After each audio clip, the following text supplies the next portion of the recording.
Good morning मेरे सभी भविष्य के वीएलडीए डॉक्टर साथियों। उम्मीद है आप सभी ठीक हो और आपकी जो प्रिपरेशन है वो भी बिल्कुल अच्छे से चल रही होगी। ठीक है, तो बच्चों हमने ब्लड के कंपोनेंट्स के बारे में तो पढ़ लिया है। अब हम पढ़ेंगे ब्लड ग्रुप के बारे में, यानी रक्त समूह के बारे में, रुधिर समूह के बारे में पढ़ेंगे। ठीक है, तो ये जो रुधिर समूह, जैसे कि आप कहते हो कि मेरा ब्लड ए बी पॉजिटिव है, ए नेगेटिव है, ए पॉजिटिव है, ओ पॉजिटिव है, ओ नेगेटिव है, इन सब के बारे में बड़ी डिटेल से जानेंगे। भाई इस चैप्टर को हम टॉपिक वाइज क्यों पढ़ रहे हैं, क्योंकि बच्चों यहाँ से हर एक टॉपिक से लगभग क्वेश्चन उठ जाते हैं, तो हम ये नहीं चाहते कि आपका कोई क्वेश्चन रहे। ठीक है, तो इस वीडियो को आप लोग लास्ट तक ज़रूर देखना, क्योंकि इस वीडियो में जो क्वेश्चंस हम आपको करवाएंगे, यानी जिस तरह से टॉपिक आपको करवाएंगे, ये पीछे पेपर्स में पूछे गए टॉपिक्स हैं, तो ध्यान से इस टॉपिक को करना भाई।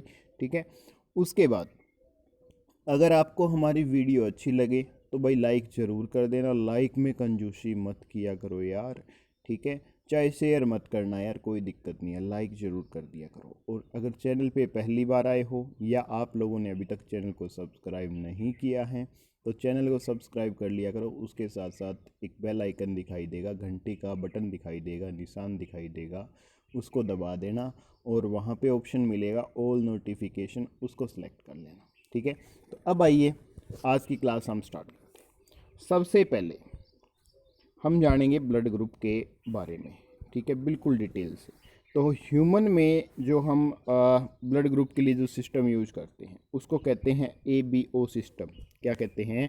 ABO system. और कितने सिस्टम होते हैं ब्लड ग्रुप के लिए? तो टोटल 55 जो सिस्टम है माने गए हैं भी ब्लड ग्रुप के लिए, अलग अलग सिस्टम है। ठीक है, कुछ मेन है, 1 2 3 है, वो हम डिस्कस करेंगे। ठीक है, तो ब्लड ग्रुप की जो खोज की, यानी ब्लड ग्रुप में जो ABO, इन तीनों की जो खोज की वो की लैंडस्टीनर ने।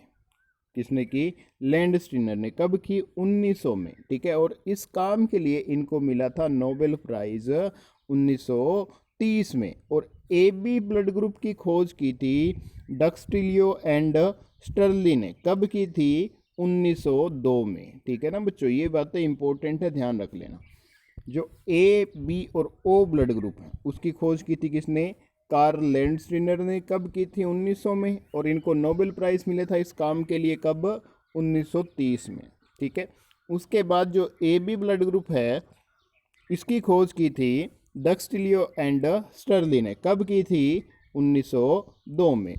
उसके बाद नेक्स्ट है बच्चों कि ब्लड में, जैसे हमने बात की थी तो कि प्लाज्मा होता है, प्लेटलेट्स होता है, WBC होती हैं, RBC होती हैं, ये सारी बातें हमने पढ़ी। तो ब्लड ग्रुप को हम किस आधार पे पॉजिटिव नेगेटिव बनाते हैं, ABO सेलेक्ट करते हैं, ये सारी चीज़ें इन 2 तत्वों के कारण होती है, 2 एलिमेंट्स के कारण होती हैं। ठीक है, जैसे एक तो एंटीजन हो गया, एक प्रतिजन हो गया, और एक हो गया एंटीबॉडी यानी प्रतिरक्षी हो गया। एंटीजन को हम लिखते हैं AG से और एंटीबॉडी को लिखते हैं हम AB से। ठीक है, तो हमारी बॉडी में सेल्स के ऊपर कुछ प्रोटीन प्लस कार्बोहाइड्रेट्स की स्ट्रक्चर पाई जाती हैं, तो इसे ही हम क्या कहते हैं? एंटीजन कहते हैं। हमारी बॉडी में सेल्स के ऊपर कुछ प्रोटीन और कार्बोहाइड्रेट्स की स्ट्रक्चर, यानी सेल्स के ऊपर थोड़ी थोड़ी जो लेयर जम जाती हैं प्रोटीन और कार्बोहाइड्रेट्स की, उसको क्या कहते हैं? एंटीजन कहते हैं बच्चों। ठीक है, उसके बाद नेक्स्ट जो हम बात कर रहे हैं कि हमारे ब्लड में RBC के ऊपर ग्लाइकोप्रोटीन की कुछ स्ट्रक्चर पाई जाती हैं जिसे हम एंटीजन कहते हैं। सबसे पहले हमने ये पढ़ा प्रोटीन और कार्बोहाइड्रेट्स की लेयर होती है।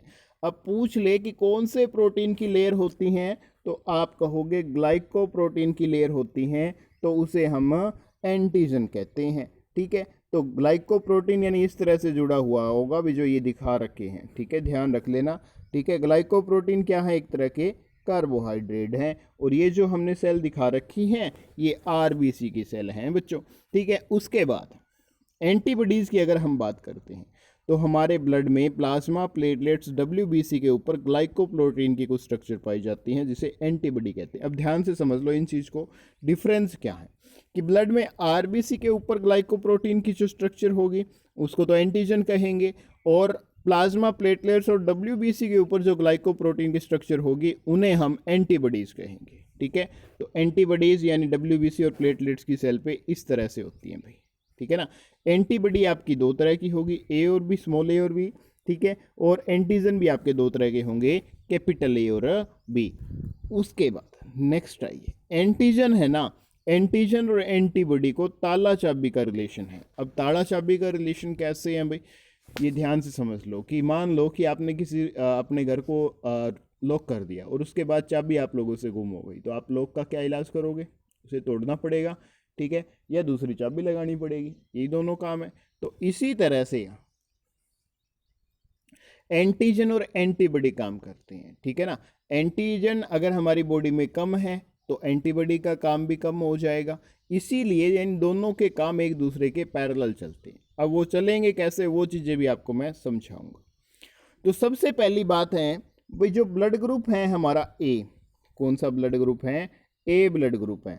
तो ए ब्लड ग्रुप में एंटीजन पाए जाते हैं ए और एंटीबॉडी पाए जाते हैं बी। कौन से, बी। तो इसके कारण क्या है भाई, ये जो ब्लड डोनेट कर सकते हैं, दे सकते हैं, एक तो जिनका मतलब एंटीजन पाया जा रहा है ए को दे सकते हैं, और एक किसको, इन दोनों की मल्टीप्लाई यानी ए बी को दे सकते हैं।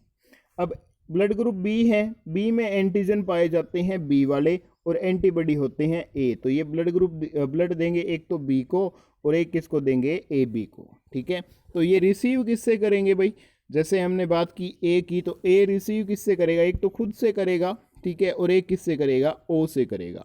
ठीक है, और एक ये रिसीव किससे करेगा भाई, बी से करेगा और ओ से करेगा। तो ओ तो लगभग सभी में आएगा, किस में आएगा, सभी में आएगा। ठीक है, इसीलिए ओ को कहा जाता है सर्वदाता। क्या कहा जाता है, सर्वदाता। ठीक है, सर्वदाता यानी इंग्लिश में बताऊंगा, डोंट वरी यार, बस आप एक बार समझते जाइए इन चीज़ों को। ए बी है, एंटीजन ए बी साथ आ जाए तो वहाँ पे एंटीबॉडी प्रेजेंट नहीं होते। तो एंटीबॉडी प्रेजेंट ना होने के कारण इन ब्लड्स को ब्लड ग्रुप जो हैं, कोई भी किसी भी व्यक्ति का अगर ए बी है तो उसको सिर्फ और सिर्फ ए बी ही डोनेट कर सकता है, यानी और वो ब्लड ले किसको, किस किस से सकता है भाई, ए से भी ले सकता है, बी से भी ले सकता है, ए बी से भी ले सकता है और ओ से भी ले सकता है। ठीक है, अब ब्लड ग्रुप मान लो ओ है, तो ओ है ना, ओ ब्लड ग्रुप को जो नाम दिया गया है ना, उसके पीछे भी एक रहस्य है बच्चों, वो यहाँ समझ आएगा। एंटीजन है, एंटीजन यानी इसमें एंटीजन नहीं पाए जाते, तो ये ओ ब्लड ग्रुप नहीं है, वैसे इसको जीरो ब्लड ग्रुप कहा जाता है। जीरो है क्योंकि इसमें एंटीजन जीरो है। ठीक है, ध्यान रख लेना। बट लिखा क्या जाता है, इसको ओ से लिखा जाता है। और इसमें एंटीबॉडी कौन कौन से पाए जाते हैं, ए और बी पाए जाते हैं। अब ये ब्लड डोनेट किस किस को करेगा, तो ओ है, ओ तो सभी को ब्लड दे सकता है भाई। ठीक है, और रिसीव किससे करेगा, सिर्फ ओ से ही करेगा। ठीक है ना, उम्मीद है ये बात समझ आई है आपको। अब है बच्चों, मैंने कहा था कि जो यूनिवर्सल डोनर है वो ब्लड ग्रुप ओ है। ओ का मतलब, इसको डोनर क्यों कहा गया है भाई, इसको डोनर इसलिए कहा गया है कि ये जो ब्लड दे सकता है सभी को, सभी ब्लड ग्रुप को दे सकता है, इसीलिए इसको यूनिवर्सल डोनर कहा गया है। ठीक है, उसके बाद यूनिवर्सल रिसीवर की बात करते हैं कि सबसे ब्लड ग्रहण कौन करता है, तो जिसमें दोनों एंटीबॉडी एंटीजन पाए जाते हैं, जैसे हमने यहाँ डिस्कस किया था। ये देखो ए बी है, ए बी में एंटीजन दोनों ही है और इसमें एंटीबॉडी नहीं है, तो ये ब्लड ले किस किस से सकता है, सभी ब्लड ग्रुप से ब्लड ले सकता है। ठीक है, अब नोट पढ़िए एक छोटा सा कि आरबीसी के सरफेस एरिया पर जिस टाइप का एंटीजन होता है वह ब्लड ग्रुप होता है। ठीक है, वही ब्लड ग्रुप होता है, ध्यान रख लेना। अब नेक्स्ट है बच्चों कि इन ब्लड ग्रुप्स को किस बेस पे पॉजिटिव और नेगेटिव साइन दिया गया, वो चीज़ अब हम यहाँ पढ़ेंगे। कि पहले हमने ये पढ़ लिया ब्लड ग्रुप ए है, बी है, ओ है, ए बी है। ठीक है, तो अब हम ये चीज़ पढ़ेंगे कि जो ब्लड ग्रुप में पॉजिटिव नेगेटिव साइन दिया जाता है वो किस तरह का दिया जाता है, क्यों दिया जाता है, और इस एबीओ सिस्टम में कितनी तरह के ब्लड ग्रुप पाए जाते हैं। तो आपका आंसर होगा सर 8 तरह के। कौन कौन से, A positive, A negative, B positive, B negative, एक आ जाएगा A B positive, A B negative, एक आएगा ओ पॉजिटिव और ओ नेगेटिव। समझ गए होंगे। उसके बाद तो ये जो हम बात करेंगे ये होता है हमारा RH फैक्टर, यानी इसको कहते हैं रिशस फैक्टर। क्या कहते हैं? रिशस फैक्टर या RH ब्लड ग्रुप। तो RH ब्लड ग्रुप सबसे पहले रिसस प्रजाति के बंदर में सन 1940 में लैंडस्टीनर और विनर ने खोज की थी। किसने? लैंडस्टीनर और विनर ने खोज की थी। आरबीसी है बच्चों, आरबीसी के ऊपर डी एंटीजन पाए जाते हैं। क्या पाए जाते हैं? डी एंटीजन, और इन्हीं डी एंटीजन को नाम दिया गया RH एंटीजन। अब डी एंटीजन क्या होते हैं कि आरबीसी के ऊपर जब ऐसे छोटे छोटे डॉट्स प्रेजेंट होते हैं उनको कहते हैं डी एंटीजन। क्या कहते हैं? D antigen. ठीक है, तो इसीलिए जहां ये डॉट्स पाए जाएंगे तो उसको कहेंगे RH फैक्टर, और जहां ये डॉट्स होंगे वहां हम सिंबल यूज करेंगे पॉजिटिव, क्योंकि डॉट्स प्रेजेंट है, डॉट्स एब्सेंट होंगे तो हम साइन यूज करेंगे नेगेटिव। अब देखिए आगे, यदि मनुष्य में डी एंटीजन प्रेजेंट है तो फैक्टर भी क्या होगा? पॉजिटिव होगा। अगर डी एंटीजन एब्सेंट है तो फैक्टर भी क्या हो जाएगा भाई? नेगेटिव हो जाएगा। यही बात मैंने अभी अभी आपको बताई थी। अब ए के ऊपर पॉजिटिव आया तो वहाँ डी एंटीजन प्रेजेंट है, ए के ऊपर नेगेटिव आया तो यहाँ डी एंटीजन प्रेजेंट नहीं है, बी के ऊपर पॉजिटिव आया डी एंटीजन पॉजिटिव। सब जो जहाँ भी पॉजिटिव है ना, इन पे क्या है? एंटीजन प्रेजेंट है, डी एंटीजन। और जिन पे मैंने क्रॉस लगा रखा है इनमें डी एंटीजन प्रेजेंट नहीं होता। तो याद रखने का तरीका यही है कि जिनके ऊपर प्लस का साइन हो उनमें डी एंटीजन होते हैं, और जिन पे माइनस का साइन हो उनमें डी एंटीजन नहीं होते। और टोटल ब्लड ग्रुप कितने हैं भाई? इसमें 8 ब्लड ग्रुप है इसमें। ठीक है ना, समझ गए? ABS सिस्टम में। उसके बाद RH पॉजिटिव, यानी ये छोटी सी ट्रिक बता रहा हूँ आपको कि पॉजिटिव नेगेटिव वाले ब्लड किसको डोनेट कर सकते हैं? रिसस फैक्टर के बेस पे, RH फैक्टर के बेस पे। अगर RH फैक्टर पॉजिटिव है तो वो डोनेट कर सकता है भी RH पॉजिटिव वालों को ही। ठीक है, RH पॉजिटिव है तो वो एक्सेप्ट करेगा RH पॉजिटिव और नेगेटिव दोनों से। अगर RH नेगेटिव है तो वो डोनेट करेगा RH पॉजिटिव और RH नेगेटिव से। अगर RH नेगेटिव है ना बच्चों तो वो ब्लड लेगा किससे? RH नेगेटिव से। डोनेट का मतलब देना, एक्सेप्ट का मतलब लेना। तो इन्हीं 4 इक्वेशंस के बेस पे, हर एक को याद नहीं रखना, इन्हीं 4 से हम सारे ब्लड ग्रुप्स को याद रख सकते हैं। कैसे? अब देखो, जैसे ए है, ए ब्लड ग्रुप 2 तरह का होगा, A B positive, A B negative. तो ए बी पॉजिटिव वाला ब्लड डोनेट करेगा किसको? ए बी पॉजिटिव को। ध्यान से देख लो, RH पॉजिटिव था वो डोनेट करेगा किसको? RH पॉजिटिव को। उसके बाद ए बी पॉजिटिव है तो वो ब्लड ग्रुप किससे लेगा? आल पॉजिटिव, ऑल नेगेटिव से रिसीव कर लेगा। और ए बी नेगेटिव है तो वो ब्लड डोनेट किसको करेगा? ए बी पॉजिटिव और ए बी नेगेटिव, ये एक दूसरे के उल्टे है, ध्यान रख लेना। ठीक है, ए बी नेगेटिव वो ब्लड रिसीव किससे करेगा भाई? सभी नेगेटिव से रिसीव कर लेगा। ठीक है, और इसलिए ए बी पॉजिटिव को यूनिवर्सल रिसीवर भी कहा जाता है। क्या कहा जाता है? Universal receiver. ठीक है, वैसे हम रिसीवर किसको कहते हैं भाई? ए बी को कहते हैं यूनिवर्सल रिसीवर। और ए बी में कौन सा ब्लड ग्रुप है जो यूनिवर्सल रिसीवर हैं? अगर वहाँ ऑप्शन में आपको ए बी ना मिले, ए बी पॉजिटिव मिल जाए तो टिक कराना। ठीक है, ए बी और ए बी पॉजिटिव दोनों साथ मिल जाए तो भी आपको ए बी पॉजिटिव को टिक करके आना है। ठीक है ना बच्चों? और एक अच्छी सी छोटी सी पॉजिटिव थॉट आप लोगों के लिए, बिना मेहनत के कुछ भी नहीं मिलता, बिना मेहनत के कुछ भी नहीं मिलता दोस्तों, कुदरत चिड़िया को खाना। दोस्तों, कुदरत चिड़िया को खाना जरूर देती है पर घोंसले में नहीं, घोंसले में नहीं। तो आपको मेहनत तो करनी पड़ेगी भाई, पढ़ना तो पड़ेगा। अब हम बात कर रहे हैं सेकंड ब्लड ग्रुप की, ओ की बात कर रहे हैं। तो ओ पॉजिटिव और ओ नेगेटिव है। अब ओ पॉजिटिव डोनेट करेगा किसको? सभी पॉजिटिव को।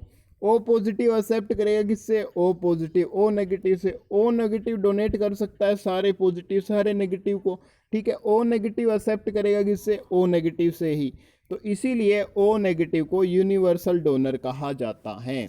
अब क्वेश्चन यूं पूछ ले कि इमरजेंसी केस में कौन सा ब्लड ग्रुप चढ़ाया जाता है? किस ब्लड ग्रुप का ब्लड इंसान को चढ़ाया जाता है जब एक्सीडेंट हो गया? मानो एक्सीडेंट हो गया या कोई दुर्घटना हो गई ठीक है, या किसी तरह का कोई मतलब नस फट गई, ब्लड की कमी आ गई, उस टाइम कौन सा ब्लड चढ़ाया जाता है, क्योंकि उस टाइम ये टाइम नहीं होता कि ब्लड ग्रुप चेक कर लें इंसान का, ठीक है, उसके उसके उस टाइम तो ये होता है भी इसको किसी तरह से बचा लो, ठीक है। तो उस टाइम बचाने के लिए जो ब्लड चढ़ाया जाता है वो चढ़ाया जाता है ओ नेगेटिव।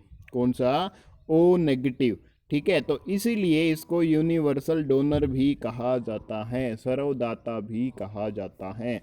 अब ऑप्शन आ जाए, क्वेश्चन आ जाए कि कौन सा ब्लड ग्रुप यूनिवर्सल डोनर है, तो आप कहोगे ओ नेगेटिव, ठीक है। अगर ओ ऑप्शन में मिल जाए तो ओ को टिक कर दो, अगर दोनों आ जाए तो ओ नेगेटिव को टिक करना है, ठीक है जी।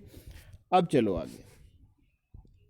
हाँ, जो बात मैंने बताई थी वो देखिए, इमरजेंसी कंडीशन में ओ नेगेटिव ब्लड चढ़ाया जाता है क्योंकि इसमें कोई एंटीजन होता ही नहीं। अब एंटीजन नहीं होता इसका मतलब क्या है भाई, ब्लड ग्रुप वही चढ़ाया जाएगा जिस तरह के बॉडी में एंटीजन है, उसी के हिसाब से। अब बॉडी में एंटीजन नहीं है तो आप ब्लड कोई भी चढ़ा दो, कोई दिक्कत नहीं है, एंटीबॉडीज प्रोड्यूस होना स्टार्ट हो जाएंगे, ठीक है। तो ये जो चीज़ें हैं, एंटीबॉडीज़ का काम क्या होता है यार, ये चीज़ तो मैंने आपको बताई नहीं। एंटीबॉडीज़ का काम होता है कि जब आपकी बॉडी में कोई वायरस आ जाए तो उस वायरस को एंटीबॉडी पहचान के एक्टिवेट हो जाएगा और उसको क्या कर देगा, ख़त्म कर देगा। ये काम एंटीबॉडी का होता है। एंटीबॉडी का काम होता है आपको इम्यूनिटी प्रोवाइड करना, ठीक है। तो ये चीज़ तो हमने पढ़ ली। उसके बाद ओ नेगेटिव एबीओ सिस्टम में सबसे कम पाया जाने वाला ब्लड ग्रुप है, तो ये 4% लोगों में पाया जाता है। क्वेश्चन आ जाए तो आंसर दे देना भाई। उसके बाद नेक्स्ट है, अब इनसे ना एक बीमारी बनती है, एक बीमारी को डिस्कस करेंगे, बड़ी खतरनाक है, इराइथ्रोब्लास्टोसिस फोइटलिस। इराइथ्रोब्लास्टोसिस फोइटलिस, ये बीमारी कैसी होती है? ये बीमारी होती है भी अगर मदर का आरएच फैक्टर नेगेटिव है, फादर का आरएच फैक्टर पॉजिटिव है, ठीक है।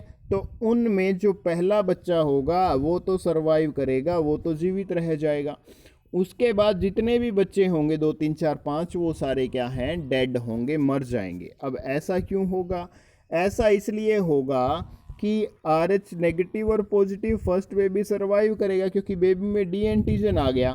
तो पहला है, पहली जब संतान होगी तो उस टाइम वो एंटीबॉडीज़ है उस एंटीजन को नहीं पहचान पाएगी, पहचान नहीं पाएगी तो वो उस एंटीजन को मारेगी कैसे भाई, ठीक है। तो इसलिए पहले उनका बेबी है वो तो सरवाइव कर जाएगा। और दूसरे की बात करेंगे तो उस टाइम जब उनकी बॉडी में रिएक्शंस होगी, जब बच्चा बनना स्टार्ट होगा तो एंटीबॉडीज़ उस एंटीजन को पहचान लेगा, पहचानते वो इसको क्या कर देगा, ख़त्म कर देगा। तो जो बच्चा पैदा होगा इसके कारण वो मरा हुआ पैदा होगा। अब पढ़िए बात, बेबी में डी एंटीजन पर पहली बार में मदर के इम्यून सिस्टम में उसको पहचाना, ठीक है, एज ए फॉरेन पार्टिकल होगा, पहचाना नहीं जाएगा और एंटीबॉडीज़ मेमोरी सेल्स बना लेती हैं, ठीक है, पहली बेबी जब पैदा होती है। अगर दूसरी बार में, ठीक है, डी एंटीजन आ जाता है तो बच्चे में मदर की इम्यून सिस्टम उस पर क्या कर देती हैं, अटैक करके मार देती हैं। यदि फादर पॉजिटिव होते हैं तो 99% बच्चे भी पॉजिटिव होते हैं, ध्यान रख लेना भाई ये चीज़। उसके बाद अगर सही समय पे, इसका ट्रीटमेंट क्या है वो देखो, अगर सही समय पे ये पता लग जाए, ठीक है, कि ये सिचुएशन आने वाली है तो डॉक्टर एंटी डी ड्रग लड़की के इम्यून सिस्टम को देता है ताकि ये ड्रग मेमोरी सेल्स पर अटैक करके उनको मार सके, ठीक है। उसके बाद जब मेमोरी सेल्स नहीं होगी तो वे मेमोरी सेल्स डी एंटीजन पर अटैक नहीं करेगी और नवजात बच्चे स्वस्थ पैदा हो जाएंगे। जब पहला बच्चा पैदा होता है ना उस टाइम अगर डॉक्टर को ये चीज़ पता लग जाए तो उस टाइम एक इंजेक्शन लगा दिया जाता है, उससे जो मेमोरी सेल्स है वो ख़त्म हो जाएगी और डी एंटीजन वहाँ पे डी एंटीजन को कोई मारने वाला होगा नहीं तो दूसरा बच्चा भी स्वस्थ पैदा होगा, ठीक है ना। उसके बाद नेक्स्ट जो है बच्चों कि अगर मदर आरएच पॉजिटिव है, फादर आरएच नेगेटिव, अब रिवर्स ले लिया, उल्टा ले लिया, तो इसमें कोई दिक्कत नहीं होगी क्योंकि मदर में पहले से डी एंटीजन है। मदर में अगर पहले से डी एंटीजन होंगे तो उसके सिस्टम में सिर्फ वो फॉरेन पार्टिकल्स पे अटैक करते हैं, ठीक है ना। तो इस चीज़ में, इस केस में कोई भी दिक्कत नहीं होगी। दिक्कत कब होगी? जब एंटीजन प्रेजेंट नहीं होंगे। RH नेगेटिव में भी कोई दिक्कत नहीं है बच्चों, ठीक है। RH पॉजिटिव में भी कोई दिक्कत नहीं है। दिक्कत किस में है? RH पॉजिटिव और RH नेगेटिव में दिक्कत है, ध्यान रख लेना। उसके बाद नेक्स्ट जो हम बात करेंगे कि कौन सा ब्लड ग्रुप किसका हो सकता है। जब माँ का A है, B फादर का B पॉजिटिव है, उस केस में क्या होगा? तो सबसे पहले ये देखिए भाई, मान लो कि एक का ब्लड ग्रुप A है, दूसरे का B है, तो O अपनी तरफ से लगा लेना। अब एक बार A की मल्टीप्लाई AB के साथ, फिर A की मल्टीप्लाई O के साथ, फिर O की मल्टीप्लाई B के साथ, फिर O की मल्टीप्लाई O के साथ, लिख दिया। उसके बाद इसमें ना जो एक एक O हमने यहाँ अपनी तरफ से लगाया था वो काट दो भाई, वो O आप क्या कर दो? काट दो। तो यहाँ A भी ब्लड ग्रुप भी हो सकता है, इसका A भी हो सकता है, B भी हो सकता है और O भी हो सकता है। यानी यहाँ पे जो चांस है वो है 25% कि जब मदर का A हो, फादर का B ब्लड ग्रुप हो, तो संतान का AB भी हो सकता है, A भी हो सकता है, B भी हो सकता है और O भी हो सकता है। 25% चांस रहते हैं। दूसरे केस में है बच्चों AB और BO, यानी यहाँ O हमने अपनी तरफ से लगाया, AB और B हो तो क्या करोगे? जब A की मल्टीप्लाई B के साथ AB और A की मल्टीप्लाई O के साथ AO, B की मल्टीप्लाई B के साथ BB और B की मल्टीप्लाई O के साथ BO, जहाँ O दिख रहा है उसको काट दो बस। एक बार इसका ब्लड ग्रुप A भी हो सकता है, AB भी हो सकता है, B भी हो सकता है और B भी हो सकता है। तो इसमें चांसेस किसके ज़्यादा हैं? B के ज़्यादा हैं। अब पूछ ले AB और B में जब मदर का ब्लड ग्रुप AB हो, फादर का B हो, तो संतान का ब्लड ग्रुप कौन सा होगा? तो आप कहोगे B होगा। 50% मोर चांस है, उसको चूज करोगे। नेक्स्ट है बच्चों A और O की बात करते हैं। एक एक O साथ लगा दो, A की मल्टीप्लाई O के साथ, A की मल्टीप्लाई O के साथ, फिर O की मल्टीप्लाई O के साथ, O की O के साथ, एक एक O कट कर दो, बस यही काम करना है। अब इनका जो ब्लड ग्रुप होगा, जब फादर का A हो, मदर का O हो, तो उस टाइम जो संतान का ब्लड ग्रुप होगा वो A भी हो सकता है और O भी हो सकता है, ध्यान रखना। जहाँ जहाँ सिंगल टर्म रहता है वहाँ O भर देते हैं। तो वो ये चीज़ मैंने आपको बताई दी, क्योंकि बॉडी में सेल्स होते हैं और सेल्स में क्रोमोसोम, यही बच्चे का लिंग का निर्धारण करते हैं। क्रोमोसोम किस में होते हैं बच्चों? हमेशा जोड़ियों में होता है, पेयर्स में होता है, ठीक है। और मानव में कितने जोड़ी होता है? 23 जोड़ी क्रोमोसोम्स होते हैं, यानी टोटल 46 क्रोमोसोम्स होते हैं, ठीक है। समझ आ गई मेरी बात? उसके बाद नेक्स्ट जो है बच्चों कि जहाँ जहाँ सिंगल ओ रहता है वहाँ वहाँ इसे काट देते हैं। मतलब ओ है तो उसको हम क्या पढ़ेंगे? ओ पढ़ेंगे। ये बात भी मैंने आपको बता दी। अब नेक्स्ट देखो भाई, ये थोड़ा सा अच्छा है। ए बी और ए की बात करते हैं। तो ए की मल्टीप्लाई ए के साथ ए की मल्टीप्लाई ओ के साथ ए ओ, बी की मल्टीप्लाई ए बी के साथ, यानी बी की मल्टीप्लाई बी ओ के साथ। तो एक एक ओ को काट दो। अब इनका ब्लड ग्रुप क्या हो सकता है भाई? ठीक है, ब्लड ग्रुप जो बच्चा पैदा होगा उसका या तो ए होगा या ए बी होगा या बी होगा। चांस किसके ज़्यादा हैं? ए के ज़्यादा हैं, ठीक है। तो ध्यान रख लेना भाई इस चीज़ को। नेक्स्ट है बच्चों, अब दो तरह के ब्लड ग्रुप हम और पढ़ेंगे। ये थोड़े से अजीब से हैं और यहाँ से क्वेश्चन भी मे बी हो सकता है कि आ जाए, क्योंकि इन पे अभी तक रिसर्च चल रही है। बॉम्बे ब्लड ग्रुप, इसकी खोज हुई थी 1952 में, ठीक है, मुंबई में। अन्य नाम इसका बोलते हैं गोल्डन ब्लड, यानी सुनहरा खून। और भारतीय वैज्ञानिक हैं YM भंडाई, वो इस पर काम कर रहे हैं। तो जब ये काम कर रहे हैं तो इनको पता चला कि जब इस ब्लड ग्रुप की खोज हुई तो इसमें 72 लोगों के बारे में पता चला था। ये छोटी सी बात ध्यान रख लेना, ठीक है। उसके बाद इंदिरा ब्लड ग्रुप है, ये भी इंडिया में ही है भाई। इसकी खोज कहाँ हुई? सूरत में, ठीक है। वैज्ञानिक कौन थे? YM भंडाई ही इस पे काम कर रहे हैं। तो इस पे उस टाइम 7 लोगों में इस ब्लड ग्रुप का पता चला था, जिसमें AB और O ब्लड ग्रुप का सिम्टम्स नहीं थे, कुछ अलग ही सिम्टम्स थे, ठीक है। तो बॉम्बे ब्लड ग्रुप है बच्चों, इसको BG और इंदिरा BG भी कहते हैं। दूसरा ये सेकंड है। तो इनमें क्या है? ABD एंटीजन था, A एंटीजन भी था, B भी था और D एंटीजन भी था, ठीक है। ये एंटीजन इसमें थे ही नहीं, पर थोड़ी थोड़ी लक्षण जो मिल रही थी आपको वो H एंटीजन की थी। नया एंटीजन खोज हुआ था 2010 में और 72 व्यक्ति में ये था, ठीक है। तो इसको क्या है? HH सिस्टम और HH ब्लड कहा जाता है, ठीक है ना। HH सिस्टम और HH ब्लड कहा जाता है। अब एबीओ सिस्टम से पहले हर इंसान के आरबीसी सरफेस एरिया पर एक टाइप का एंटीजन होता है जिसको एच एंटीजन कहा जाता है, पर ये एच एंटीजन अपने लक्षण नहीं दिखा पाते। ठीक है, तो ये इंसान का ब्लड ग्रुप ओ नेगेटिव की तरह कार्य करता है। जिनमें बात की थी बॉम्बे ब्लड ग्रुप की, तो बॉम्बे ब्लड ग्रुप में एच एंटीजन पाया जाता है।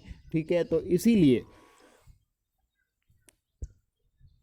इनका जो ब्लड ग्रुप काम करता है वो करता है ओ नेगेटिव की तरह, और ये इंसान ब्लड ग्रुप भी ओ नेगेटिव की तरह ही कार्य करता है। इंदिरा वाला है वो भी किसकी तरह काम करता है, ओ नेगेटिव की तरह। और जो हम बात कर रहे हैं बॉम्बे ब्लड ग्रुप की, तो उसमें क्या है, इंसान का ब्लड ग्रुप ओ नेगेटिव की तरह कार्य करेगा। ये खून सबको दे सकता है, पर केवल बॉम्बे बीजी वाले से खून ले सकता है। और इंदिरा वाला क्या है भाई, ये इंसान का ब्लड ग्रुप भी ओ नेगेटिव की तरह कार्य करेगा। और ये ब्लड ग्रुप है भाई, खून दे सभी को सकता है, बट ले किससे सकता है, सिर्फ और सिर्फ इंदिरा ब्लड ग्रुप वालों से ब्लड ले सकता है। तो बच्चों इसी के साथ हमारा जो चैप्टर है ब्लड का वो हो गया एंड। ठीक है, तो कमेंट करके ज़रूर बताना भाई ये चैप्टर आपको कैसा लगा, समझ आया या नहीं आया। किसी तरह का कोई डाउट है तो कमेंट बॉक्स में मेंशन कर देना, उस पर आप लोगों के डाउट ले लिए जाएंगे। अगर आप लोगों को हमारा स्टडी मटेरियल चाहिए तो डिस्क्रिप्शन में लिंक दे रखा है अभी टेलीग्राम ग्रुप का, ज्वाइन कर लेना। ठीक है, उसके साथ साथ बच्चों अगर आप लोगों ने अभी तक चैनल को सब्सक्राइब नहीं किया है तो कर लेना, उसके साथ साथ बेल आइकन को भी प्रेस कर देना ताकि आप लोगों को हमारी हर एक आने वाली नई वीडियो का नोटिफिकेशन सबसे पहले मिल सके। ठीक है बच्चों, और वीडियो को लाइक ज़रूर कर देना यार। ठीक है, कमेंट करो ना करो, वीडियो को लाइक ज़रूर कर देना। ठीक है बच्चों, अब मैं आपके इस उज्जवल भविष्य की कामना के साथ ही इस वीडियो को एंड करता हूँ, इस क्लास को एंड करते हैं। ठीक है, और कल मिलेंगे हम हमारी नई क्लास में, तब तक के लिए जय हिंद जय भारत।